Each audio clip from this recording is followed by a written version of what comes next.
Salut les costauds, bienvenue sur la chaîne Crypto Altero.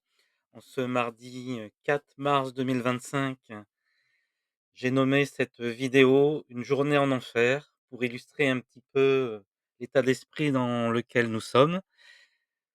Mais malgré tout, voilà, je tenais à vous transmettre un message de force et d'espoir parce que derrière cette manipulation de marché, cela nous présage d'un avenir radieux et d'opportunités et donc d'où une des règles que j'insiste très régulièrement, notamment dans mon clip, ne jamais faire du all-in et on en est la preuve absolue aujourd'hui sur les marchés et parce que voilà, aujourd'hui ce serait des points d'entrée fabuleux mais attention, la volatilité extrême.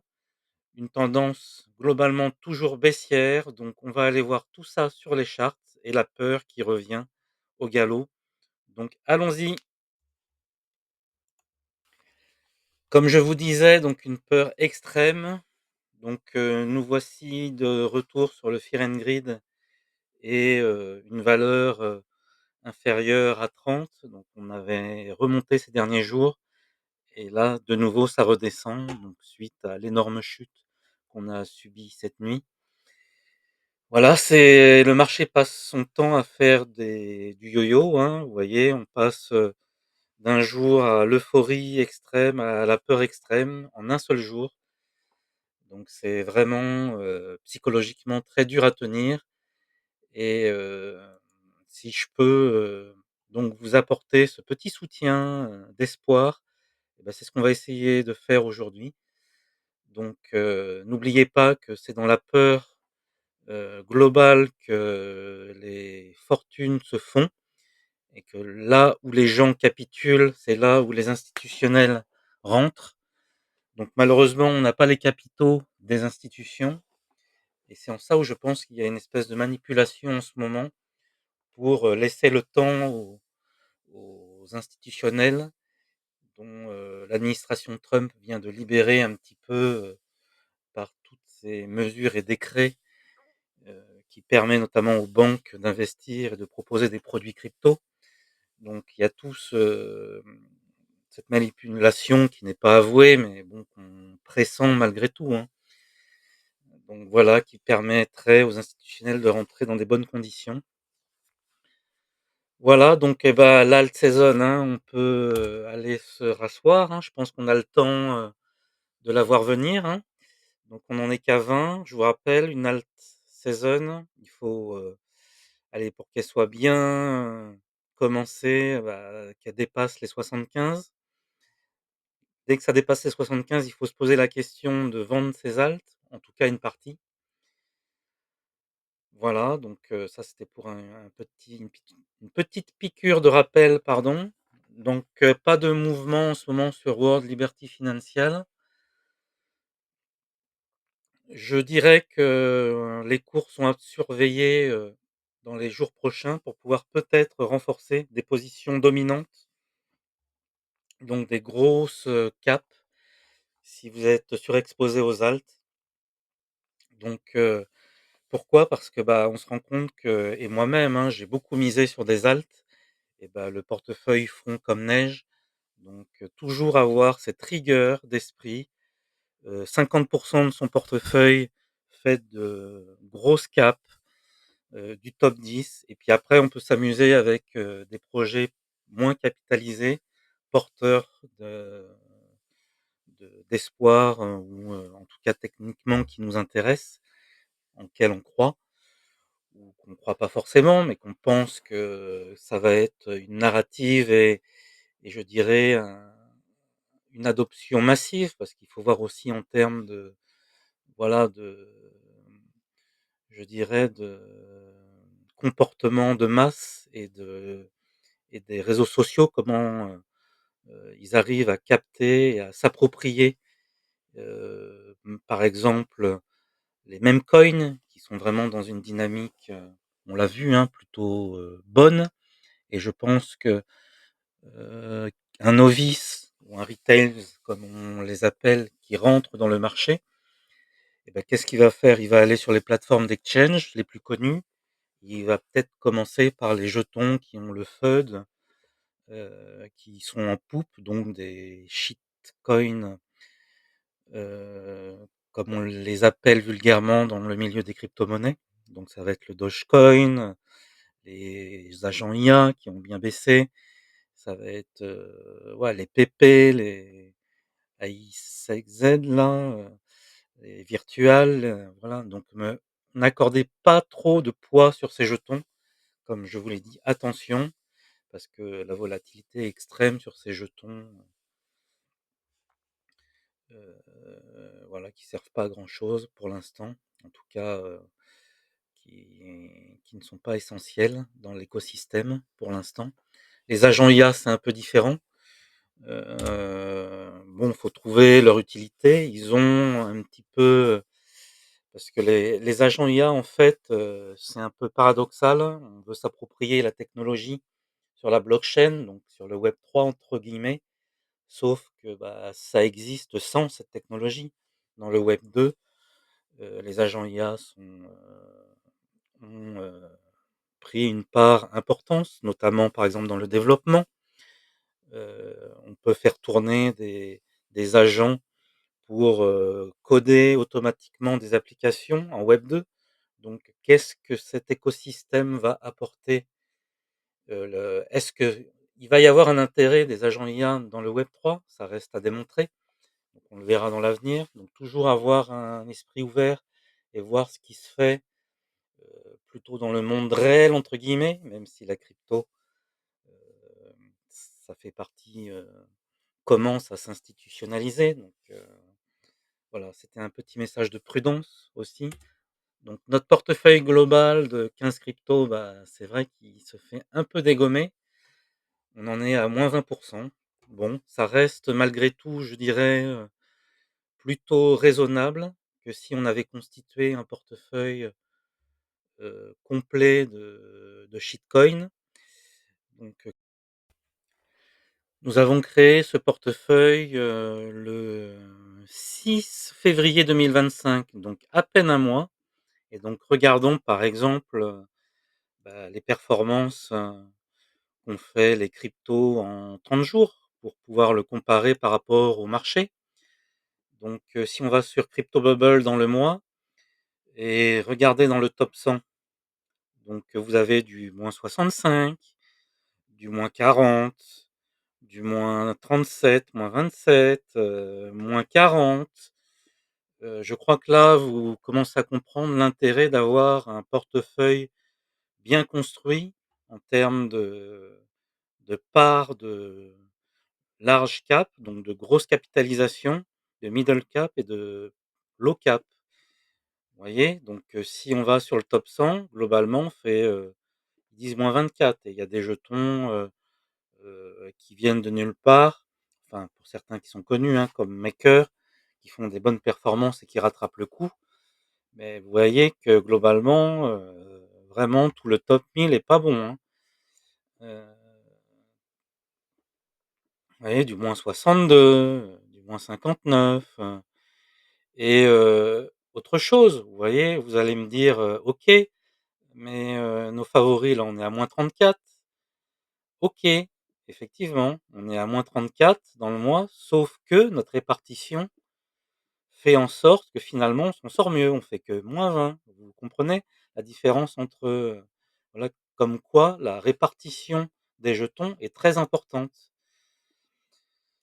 Voilà, donc et surtout ne pas faire du all-in, ce qui nous permettrait de lisser le prix moyen de notre investissement, les prix de l'actif vers le bas. Donc comme, mentionné en introduction, allons voir un petit peu, ce qui se passe sur, notamment nos jetons. Donc on voit que là j'ai activé, les bandes de Bollinger, c'est pour vous illustrer un petit peu, hem, à quelle sauce on est mangé en termes de volatilité, hein. Vous voyez que le nuage qui commençait à se rétracter comme dans cette phase-là, où le bitcoin avait rangé, il nous avait fait un beau, bull flag. Bah, là, on voit que, donc on repart sur des bandes qui commencent à s'écarter, donc une volatilité à la hausse et le truc fou, c'est que c'est là où on voit que le monde de la crypto est dingue, quoi. On se fait, bouger, on fait sur le bitcoin, hein, un plus 10 et on se fait ravaler, directement. Allez, on repart sur un là, à l'heure où je tourne la vidéo, un -11. Donc voilà, on a déjà tout ravalé. Donc méfiance, vous voyez que si on raisonne simplement, en tant que chartiste et qu'on voit ça, qu'on est en dehors du nuage du Bollinger, ça marque vraiment une tendance baissière, hein, rappelez-vous. Donc voilà, on sort du nuage par le haut, on est dans une tendance haussière. On sort du nuage par le bas, bah, là on rentre jet, donc c'est pas très révélateur, mais c'est très mauvais signe, surtout sur un nuage qui commence à augmenter. Et ce qu'on pourrait trouver, oui, bien sûr, dans la période du bear market, voilà. Donc grosso modo, on pourrait se retrouver, dans cette phase-là. Un nuage qui croît ou encore là.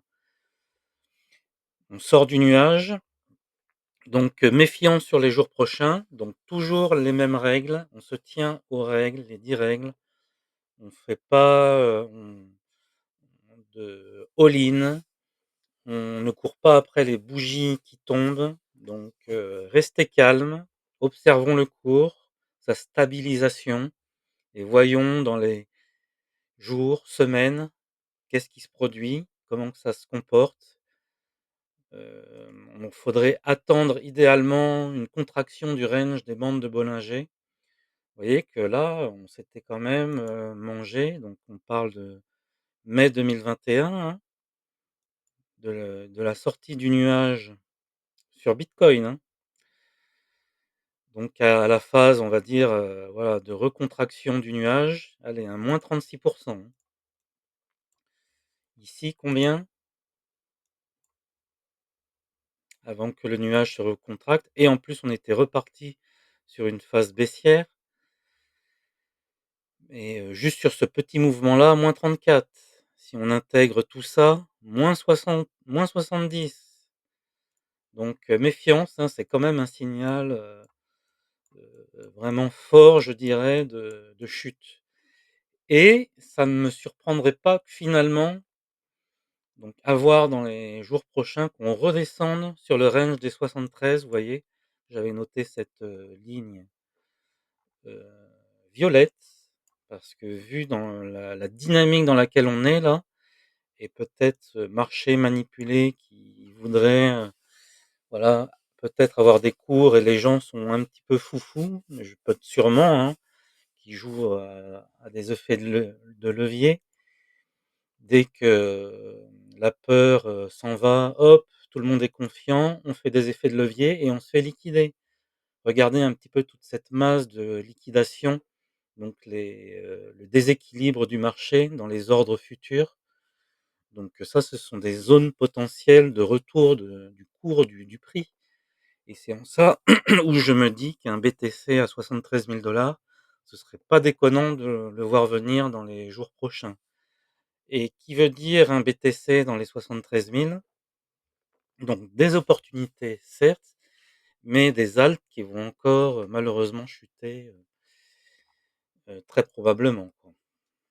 Donc voyez, bah, l'Ethereum, qui capitule, qui revient voir, notre, moyenne qu'on avait définie, notre zone de 8 chances sur 10 des 2140. Donc voilà, on en est là, hein, encore aujourd'hui. Pour les zones long terme, bah, finalement, pourquoi pas aller retoucher finalement les 1009. Ça pourrait être, une zone, qu'on pourrait retourner voir, visiter. Heu, nos bandes de Bollinger, vous voyez qu'on n'est toujours pas, dans une dynamique de recontraction du range, donc forte volatilité. Donc méfiance, on n'est pas retourné au plus bas au niveau du RSI, hein.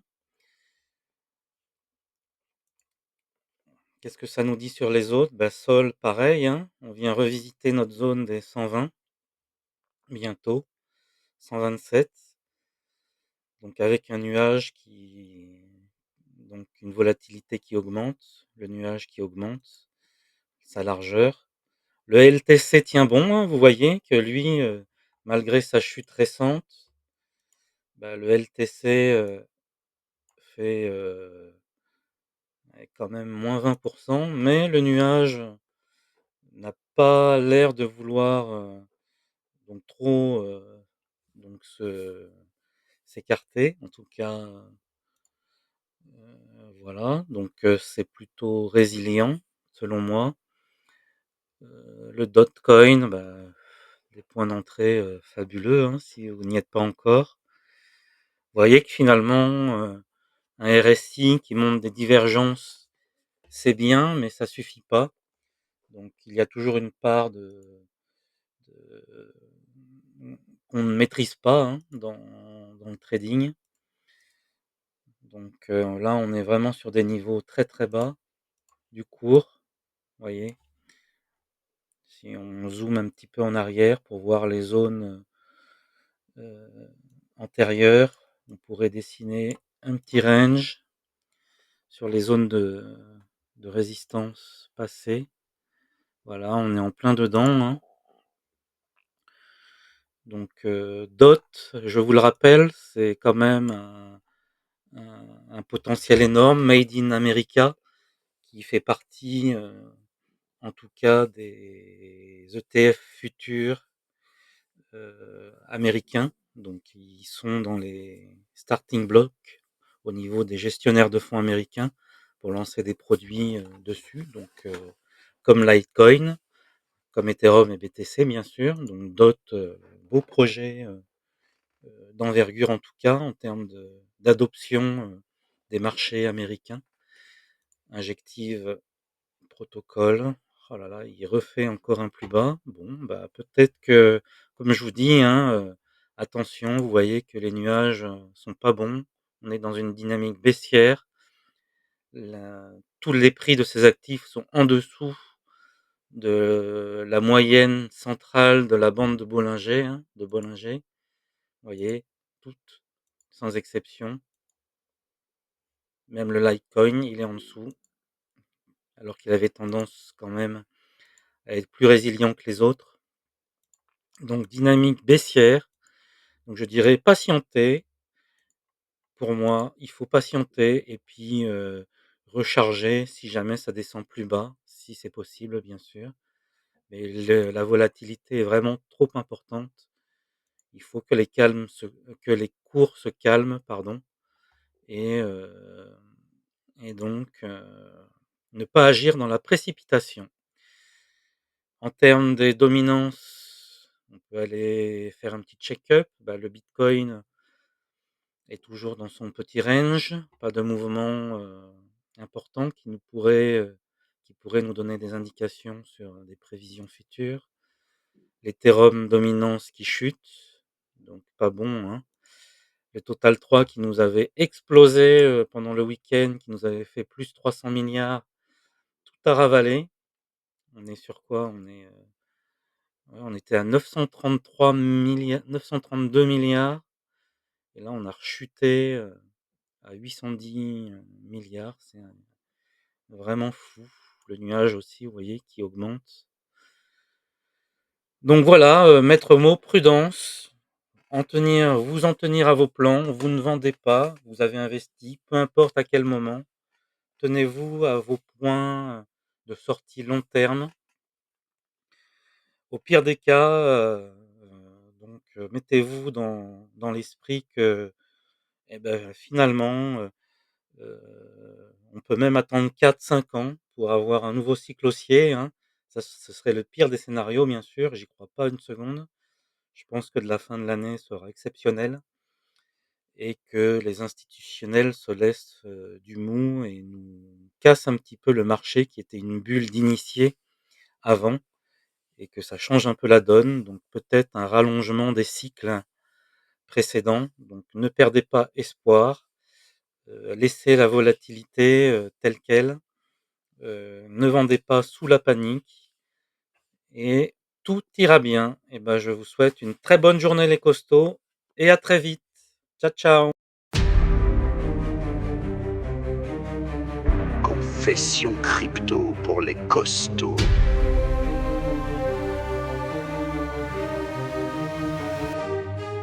Allô? Dis-moi, t'as consulté tes wallets, as-tu cliqué sur des liens louches? As-tu vu la volatilité?